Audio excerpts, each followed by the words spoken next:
रिश्तेदार वो लोग जिन्हें तुम्हारे घर आने का बस एक छोटा सा बहाना चाहिए। तुम दोपहर में अपनी प्यारी मीठी नींद लेने जा ही रहे होते हो कि अरे बेटा मैं थोड़ा पास में ही आया था तो सोचा तुम्हारे घर आ जाता हूँ। पर मैं तो जंगलों में रहता हूँ। जंगलों में क्या करने आए थे? कहीं मेरा घर तो जलाने नहीं आए थे? जैसे तुमने मेरा फ्यूचर जलाया मेरे घर वालों को मुझे इंजीनियरिंग करवाने का बोल के। रिश्तेदारों के पास ना एक बहुत भयानक शक्ति है। ये तुम्हारे मम्मी पापा का दिमाग चेंज कर सकते हैं। बच्चा बोल रहा था कि क्रिकेटर बनना है तो हमने सोचा चलो क्रिकेट एकेडमी ज्वाइन करवा देते हैं। क्रिकेट एकेडमी ज्वाइन करवा देते हैं। भाई साहब आपको क्या बच्चे ने बल्ला मारा है क्या सर पे? नहीं तो जरा अपना दिमाग लगाइए। ये क्रिकेट विकेट में कुछ नहीं रखा। वो अपने विकास जी की लड़की बोल रही थी सिंगर बनूंगी, कुछ हुआ नहीं तो अब नुक्कड़ नाटक में पेड़ बनती है। मैं हूँ एक जादुई पेड़।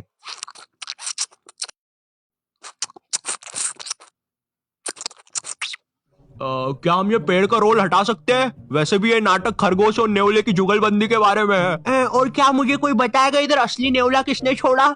अब हमारी फैमिली में एक रिश्तेदार ऐसा होता ही है जिसे ना बहुत जोर से ज्ञान देने की आदत होती है। इसे लगता है कि पूरे ब्रह्मांड का ज्ञान ना इसके पास ही है और इनका मन पसंदीदा काम होता है लोगों को एडवाइस देना। तुमने 10th पास करी, अब सब्जेक्ट कौन सा लेना है वो ये बताएंगे। तुमने कॉलेज पास करा, अब नौकरी कौन सी करनी है वो ये बताएंगे। फैमिली में कोई बीमार है, उसका इलाज ये बताएंगे। फैमिली में कोई मर गया, इलाज इनने बताया था, पकड़ो। अब करियर चुनते समय भी ना ये लोग अपनी टांग बहुत अच्छे से अड़ाएंगे। पापा मुझे गेम बनाने वाला बनना है। अरे बेटा जिंदगी एक पूरा गेम ही तो है। भाई साहब आप इसको बनाओ डॉक्टर, बहुत स्कोप है। मतलब इसकी माँ का मुंह में रजनीगंधा और कदमों में दुनिया।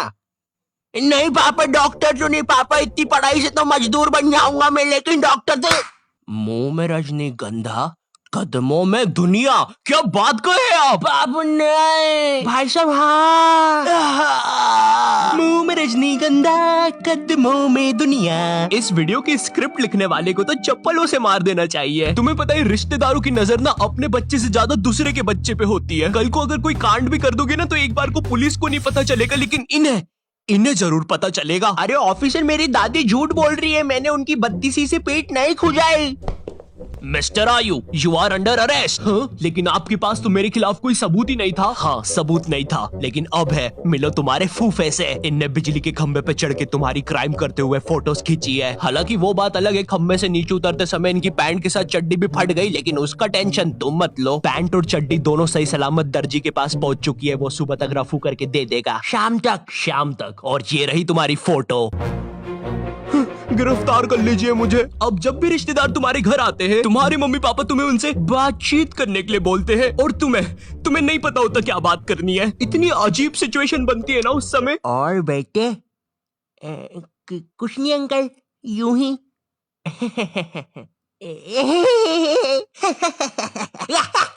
अरे पागल खाने के कैदी हंसते हैं ऐसे एक दूसरे को देख के। अब कुछ रिश्तेदार ना तुम्हारे सीधे घर आते हैं और तुम्हें तुम्हारे बचपन की अजीब सी यादें बताने लग जाते हैं। बेटे तेरे को याद है एक बार मैंने तेरे को तेरी लंगोट की बल उठा के पंखे पे लटका दिया था और तेरी माँ ने अनजाने में पंखा खोल दिया था, वो भी 5 की स्पीड पे।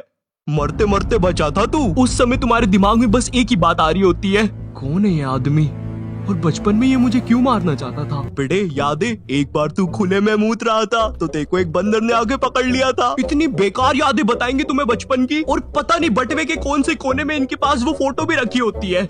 ये देखो नुन्नी खींच ली थी बंदर ने इसकी। अब ये तो ना फिर भी ठीक है। तुम्हारे साथ कभी ऐसा हुआ है तुम आराम से एक चड्डी में बैठे हो और जेल जैसे कटोरे में दाल चावल खा रहे हो, ठंडी ठंडी हवा चल रही है और सब कुछ मस्त चल रहा है, लेकिन एकदम से तुम्हारे घर पे 10 रिश्तेदार आ जाते हैं। अब जरा सोचो उस चड्डी पे दाल चावल खाते हुए बच्चे पर क्या बीत रही होगी। तुम्हें वहाँ से भागने तक का मौका नहीं दिया जाएगा। भाई पूरा दिमाग सुनने पड़ जाता है इतने सारे रिश्तेदारों के सामने। ए छोटू अपने मालिक को बुलाना तो जरा। मम्मा। अच्छा ये इनका बेटा है। छी एव।